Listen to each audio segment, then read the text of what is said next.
quand je parlais d'un gouvernement d'entrepreneurs, c'est qu'il faut que ça arrive, mais tout de suite, pas dans 10 ans. Je veux dire, il faut qu'on arrive à prendre le pouvoir là, dans les mois qui arrivent, dans l'année qui arrive, et qu'il y ait des personnes qui viennent au pouvoir et qui fassent un grand ménage dans l'État français, dans la dépense publique. Donc là, il faut le prendre de suite.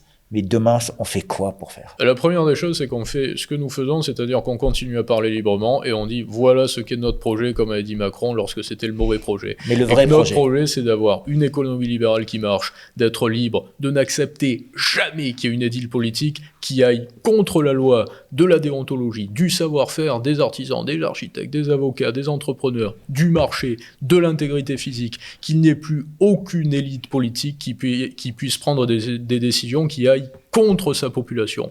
C'est avoir un retour immédiat à la souveraineté. C'est avoir à nouveau un discours qui puisse permettre de contrôler nos frontières, de contrôler notre dépense publique. C'est continuer individuellement à se manifester, comme on le fait quand on fait partie du peuple au sens le plus large, comme on le fait quand on est patron de presse et qu'on a des médias et qu'on a des leviers d'action, comme on le fait quand on est milliardaire également, comme certains. Il faut que l'on continue à différents niveaux, à faire ce que l'on fait aujourd'hui, mais en passant à la vitesse supérieure. Et moi, je suis convaincu qu'on réussira et qu'on reprendra le pouvoir.